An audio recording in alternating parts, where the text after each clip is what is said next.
আপনার ঝগড়া হতেই পারে, তর্ক বিতর্ক হতেই পারে। সব ইস্যুকে ওনারা একটা মাধ্যমে নিয়ে আসে চাঁদাবাজ। এখানে এরকম কোনো ঘটনাই ঘটে নাই। আমরা আসছি, এখানে প্রশাসনের লোকজন ছিল, আপনার এখানে সম্ভবত শেরে বাংলা থানার যে পুলিশের এসআই সহ ওনাদের সম্পূর্ণ ফোর্স এখানে ছিল। ওনাদের সামনেই পুরোপুরি ঘটনাটা হয়েছে। ওনারা এখানে আজকে সকালে তদন্ত করছে, চাঁদাবাজির ইস্যু নিয়ে আপনি কোনো কিছুই পাওয়া যায়নি। এখানে হচ্ছে শুধু মানে একটা টুলে বর্ষাকে কেন্দ্র করে নিয়ে ঝামেলাটা হয়েছে। তবে এখানে শিবিরের অনেকেই ছিল, এনসিপির অনেকেই ছিল।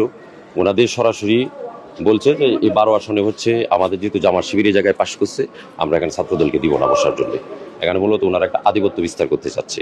এবং আশপাশের দোকানগুলোতে খবর নিলাম, ওনারা বেশ কয়েকদিন যাবৎ আধিপত্য বিস্তারের জন্য বিভিন্ন সংবাদ যে বিভিন্ন দোকানদারের সাথে কথা বলছে, ওনারা নতুন করে চাঁদা নিতে যাচ্ছে। সেইটাকে হচ্ছে আপনি ছাত্রদলের যে উপরে ডাইভার্ট করার জন্য চেষ্টা করা হচ্ছে। আচ্ছা, তো তারা যে হাতে ব্যান্ডেজ, চোখে ব্যান্ডেজ এগুলো নিয়ে দাঁড়ালো, এই ব্যাপারে আপনাদের প্রতিক্রিয়া কি? আপনারা কতটুকু জানেন আমি জানি না, যে ওনারা এখানে আসছে মূলত গ্যাঞ্জাম করার জন্য। ওনাদের সাথে হচ্ছে আপনার দেশীয় অনেক অস্ত্র ছিল। এই অস্ত্র শস্ত্র ওনাদের সাথে থাকার কারণেই সম্ভবত তেজগাঁও কলেজের কোনো সাধারণ শিক্ষার্থী আপনার থানায় প্রথমে জানানো হয়। এরপর হচ্ছে এই যে থানা থেকে প্রশাসনের লোকজন আসছে। আপনারা ওনাদের হাতের ব্যান্ডেজগুলো একটু খুলে দেখবেন যে আদৌ কি কোনো জায়গায় কি মাইরের কোনো দাগ আছে কিনা, বা অনেকে দেখলাম যে চোখে ব্যান্ডেজ দিচ্ছে। আপনি একটু দায়িত্ব নিয়ে একটু খুলে দেখবেন যে ওনাদের চোখে আজও কোনো ব্যথা পাইছে কিনা।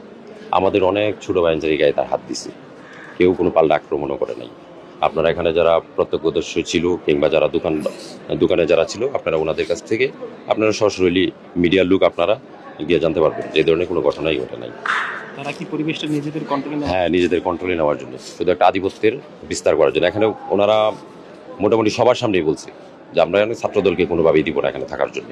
এখানে আমরা বসবো, আমাদের লোকজন এখানে আড্ডা দিবে। আপনাদের যদি আড্ডা দিতে হয় আপনারা অন্য কোনো জায়গায় আড্ডা দিবেন, এবারও আসনে না। সরাসরি কথা বলতে? হ্যাঁ, সরাসরি কথা বলছে। এখানে প্রত্যক্ষদর্শী অনেকেই ছিল। এখানে ধরেন জামাতের তো ওনারা তো গুপ্ত রাজনীতি করে। এখন কে ক্যাম্পাসের বাহিরে সেটা তো আমরা জানি না। এখন অস্ত্র নিয়ে আসছে, হঠাৎ করে পরবর্তীতে শুনলাম যে সে নাকি এখানে এনসিপির দায়িত্বে ছিল, এখনো মনে হয় দায়িত্বে আছে। আবার অনেকেই শিবিরের ছিল, এগুলো আমরা পরবর্তীতে জানতে পারছি। কারণ গুপ্ত রাজনীতি এটা তো আমরা তো কোনোদিন কল্পনাও করি নাই। আমরা এখানে আগে আড্ডা দিতাম, দেখতাম যে আমাদের আশেপাশে ওনারা মাঝে মধ্যে আসতে চা খাইতো। আমরা ভাবতাম যে হয়তো এলাকার কোনো সন্তান হতে পারে বা কলেজের কোনো আমাদেরই কোনো ভাই ব্রাদার হতে পারে।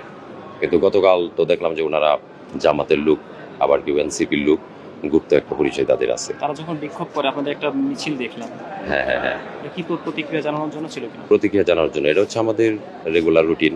আমরা এই ক্যাম্পাসকে সন্ত্রাসমুক্ত রাখার জন্য, আশপাশে কেউ যেন কোনো চাঁদা নিতে না পারে, নতুন কোনো চাঁদাবাজের জন্ম যেন না হয়, নিরাপদ ক্যাম্পাসের জন্য এবং সাধারণ শিক্ষার্থীদের সাথে নিয়েই আমরা যে কোনো অন্যায়ের বিরুদ্ধে প্রতিবাদ সবসময় করে আসছি, ইনশাআল্লাহ ভবিষ্যতেও করে যাব।